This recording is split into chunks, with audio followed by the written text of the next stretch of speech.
Hello? Yes, Thunder. What are you doing, man? You're wasting time. We need you in Africa to fire some of our leaders. Yes, I mean, how can Zambia have one of the largest copper reserves in the world, but 60% of its population still live under poverty and unemployed? You're surprised? I'm surprised too. Listen, copper is used in power generation, building construction, and car manufacturing. But none of these things happens in Zambia. They only extract the copper and take it to other countries. Everything around Butundo belonged to the Swiss mining company, Glencore. And leave Zambians in poverty and pollution. Children suffer the most from this severe environmental pollution. The boy couldn't breathe and had pain in his chest, and he started bleeding from his nose. And that is why we need you now to come and fire our leaders. Thunder, please come and fire some of our African leaders. Yes, we don't have time, man. They are destroying the continent. Please come quickly, please. Nigeria. Africa's largest crude oil producer and the most populous nation with the people of African descent in the whole world does not refine its own oil. Nigeria exports crude oil and imports refined petrol.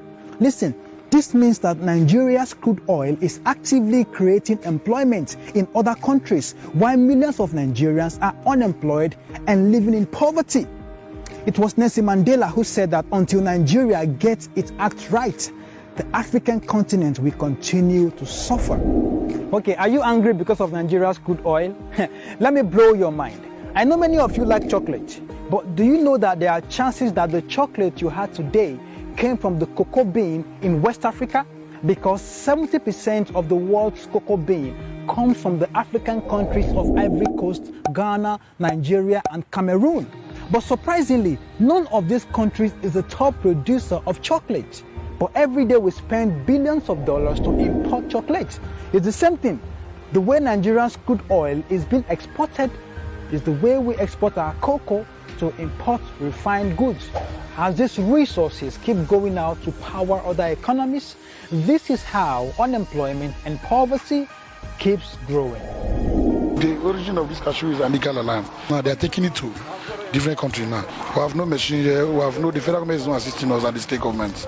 If we have the machine, all these things could have not gone out. They are taking our resources to the outsiders. So we are losing, we are not making, and it's them that are making. I can go on giving you other examples and talk about other problems, but this video will be too long. So let's talk about the solutions. You see, I'm a big advocate for the people of African descent all over the world to come back to Africa to invest their resources, their expertise, their knowledge and experiences in different sectors of the African economy. But to be honest, if we do not get leadership right, no matter their investments, our growth will be slow and insignificant. And time is a luxury we cannot afford. So the fastest way for us to grow is to fix leadership.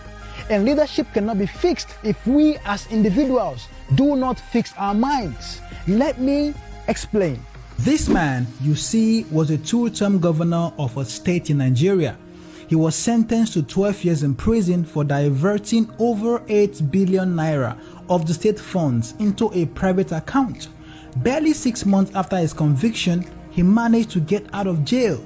Now, that sounds bad, but what is worse is this.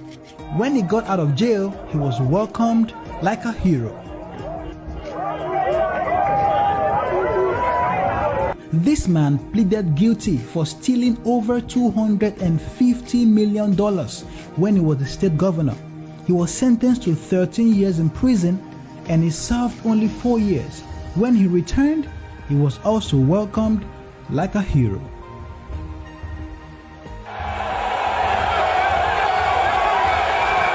This man right here is the current serving governor of a state.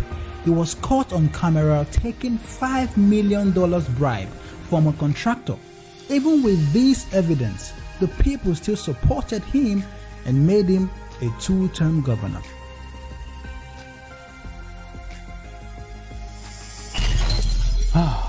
Now you can see that it's impossible to get quality leadership if we don't build a society of quality individuals.